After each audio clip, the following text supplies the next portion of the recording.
राजू जी, आप लोग आज 6 आदमी का जो डेलीगेशन टीम देश की रक्षा मंत्री राजनाथ जी के साथ अभी मुलाकात की है। अभी राजनाथ जी का राजभवन पे है। किस विषय लेकर बात हुई और किस विषय लेकर चर्चा आगे का दिन में बढ़ा रहा है आप लोग दार्जिलिंग लेकर? बहुत धन्यवाद मिलन दा। और जैसा आपने बताया, हम सब लोग अभी अभी जो है भारत के रक्षा मंत्री श्री राजनाथ सिंह जी से मिल के जस्ट बाहर निकले ही हैं और बहुत सारे विषय और मुद्दे उनके सामने हमने रखे हैं जो गोरखाओं के युवा और गोरखाओं से जुड़े हुए थे, हमारे समाज से जुड़े हुए थे और हमारे क्षेत्र के विकास से जुड़े हुए थे। वो सब विषय उनसे बहुत विस्तृत रूप से चर्चा हुई और हमारे साथ आरबी राय सर भी थे, तो आप स्वयं भी जो है उनके साथ लोकसभा में रहे हैं और मोहन सिंह जी हमारे दोनों विधायक और जिला अध्यक्ष हम सब लोग मिले। तो पहला विषय हमारा ये था कि गोरखाओं को हाइट में रिलैक्सेशन मिलता है भर्ती में, लेकिन वो जो रिलैक्सेशन है हम देखते हैं जीटी एरिया में तो वो लागू है, लेकिन तराई में, डूवर्स में या अन्य प्रांतों में वो लागू नहीं होता। कई जगह उसको लेकर के बहुत सारी अड़चनें रहती है। तो हमने रक्षा मंत्री जी से निवेदन किया है उसके लिए एक क्लेरिफिकेशन इशू हो कि जो हाइट की रिलैक्सेशन है वो जीटीए क्षेत्र में न हो करके पूरे देश भर में भी वो लागू हो, ये एक विषय था। और दूसरा, हमने उनको धन्यवाद दिया कि अभी हाल ही में उन्होंने जो है पास मार्क को लेकर के भी उन्होंने बहुत रिलैक्सेशन दिया था कि गोरखा जो है सिंपल पास भी होगा तो वो जो है भर्ती के लिए जो है क्वालिफाइड होगा, ऐसा जो है रक्षा मंत्रालय की तरफ से जो है पत्राचार भी हुआ है। उसमें एक छोटी सी अड़चन जो है, बहुत सारे क्षेत्र के लोगों ने मुझसे ये कहा कि जो है पास मार्क के साथ जो है 33% उसमें लिखा हुआ है। तो मुझे ऐसा पता चला कि कुछ प्रांतों में जैसे बंगाल में, आसाम में कहीं पे 30% में भी पास होते हैं, कहीं 28 में भी पास मार्क हो जाते हैं, पास हो जाते हैं। तो मैंने एक बार और हम सब ने ये निवेदन किया है कि वो सिंपल पास हो, कोई भी पास हो जाता है, उसकी भर्ती में कोई अड़चन नहीं हो। ये एक दूसरा बड़ा विषय था। तीसरा, जैसा हम सब जानते हैं केंद्र सरकार की तरफ से दार्जिलिंग को सैनिक स्कूल ग्रांट हुआ है, अप्रूव्ड हुआ है, लेकिन राज्य सरकार की ढिलाई के कारण, हमारे ऊपर भेदभाव के कारण, गोरखाओं के साथ जो है भेदभाव के कारण जो है आज तक सैनिक स्कूल का काम शुरू नहीं हुआ है। हमने रक्षा मंत्री जी से निवेदन किया है कि उनकी तरफ से जो है स्टेट में पहल हो, मुख्यमंत्री जी से स्वयं वो बात करे, पत्राचार करे और इस काम को जल्द से जल्द चालू हो कराएं, जिससे हमारे जो है इतना दूर दराज इलाके में रहने वाले हमारे आने वाले युवा पीढ़ी वहाँ पे शिक्षा ले सके और आने वाले समय में अपनी देश की जिस तरह से गोरखा जाना जाता है अपनी वो रक्षा कर सके। वो एक विषय था। फिर इसके साथ ही चौथा एक विषय था कि हम देखते हैं पहाड़ में भी, तराई में भी, मतलब डूवर्स के क्षेत्र में भी जहाँ आर्मी का कैंट होता है वहाँ पे जमीन को लेकर के कई जगह डिस्प्यूट रहते हैं आर्मी और डिफेंस लैंड और जनरल पब्लिक के बीच में। तो क्योंकि देखिए हम सब आज हिंदुस्तान में जिंदा है तो हमारी जो है डिफेंस के कारण, हमारी आर्मी के कारण, लेकिन उसके साथ साथ ये जिस तरह के छोटे छोटे विषय डिस्प्यूट होते हैं, मुझे लगता है ये नहीं होने चाहिए। तो उसका कोई मैकेनिज्म बनाए जिससे जो है आर्मी की सेफ्टी सिक्योरिटी भी हमारे लिए प्रायोरिटी है, वो भी हो, साथ में जो है जनरल पब्लिक को किसी तरह की जो है तकलीफ भुगतना ना पड़े। ये एक विषय था। और लास्ट में एक बड़ा विषय ये था कि जला पहाड़ दार्जिलिंग में हम सब जानते हैं गोरखा रिक्रूटमेंट सेंटर है और आए दिन कहीं कहीं से अफवाहें जो है, बहुत सारे जो भाजपा विरोधी हैं, मैं ऐसा कह लूँ, वो इस तरह की अफवाह फैलाते हैं कि जो है ये बंद हो जाएगा, शिफ्ट हो जाएगा। तो हमने उनसे निवेदन किया है कि इस तरह का कोई भी कार्रवाई ना हो। उन्होंने भी हमसे ये कहा है कि ऐसी कोई योजना नहीं है। और साथ ही हमने उनसे ये भी निवेदन किया है कि गोरखाओं की जो भर्ती होती है वो दार्जिलिंग झालापाड़ से ज्यादा हो, क्योंकि एक मुश्त एक साथ जो अगर देश भर में कहीं गोरखा रहते हैं तो मुझे लगता है वो दार्जिलिंग पहाड़ है, अगर वहीं से भर्ती की एक्टिविटी ज्यादा होती है तो मुझे लगता है हमारे युवाओं को उसका बहुत बड़ा लाभ मिलेगा और वो देश की जो है सेवा कर सकेंगे। इन सब विषयों को लेकर के हम मिले और बहुत अच्छी मीटिंग रही। आप स्वयं पहले गृह मंत्रालय आप देखते थे तो दार्जिलिंग तराई डूवर्स की जो स्थिति है बहुत अच्छे से वाकिफ है और वो सब पे भी चर्चा हुई। और हमारे आरबी राय सर ने भी जो है उनको अपनी जो डिमांड थी अच्छे से रखा है कि मैं अपनी मांग से 1 इंच पीछे नहीं हटूंगा, तो बहुत अच्छा फ्रूटफुल जो है विषय हम सब की तरफ से रहा। मतलब कल गृह मंत्री जी से मिले और आज रक्षा मंत्री जी से मिले, और मुझे लगता है दोनों ही मीटिंग बहुत सफल रही। और देखिए, अपार्ट फ्रॉम पॉलिटिक्स, मैं ये मानता हूँ हम सब लोग मिल कर के प्रयास करें तो हम अपने क्षेत्र के लिए, अपने लोगों के लिए अच्छा कर सकते हैं।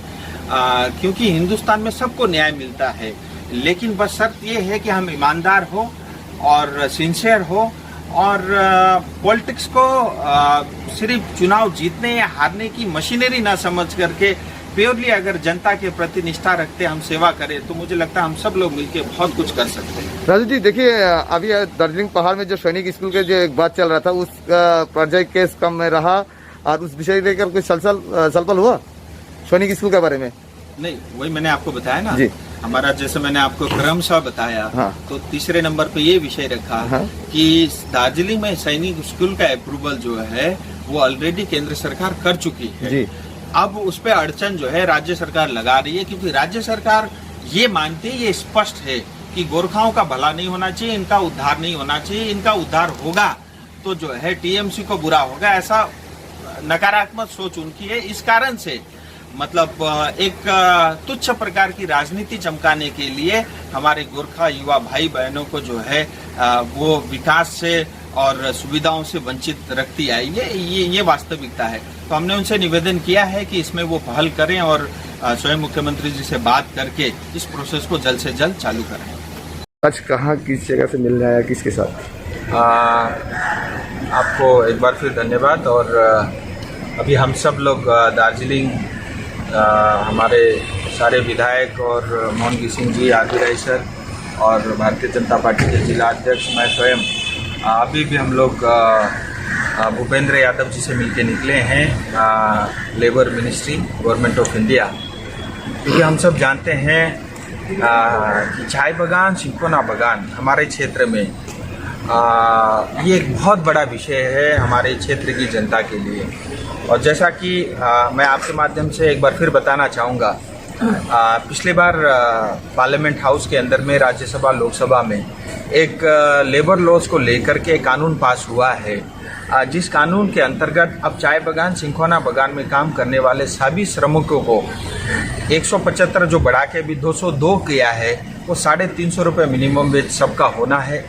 और साथ ही हम सब देख क्या रहे हैं कि इतने बड़े क्षेत्र में लोग काम करने के बावजूद भी आज हमारे क्षेत्र में ईएसआई के अस्पताल नहीं है, क्योंकि प्लांटेशन लेबर एक जब तक रहेगा उसके अंदर में ईएसआई सुविधा वहाँ नहीं मिल सकती।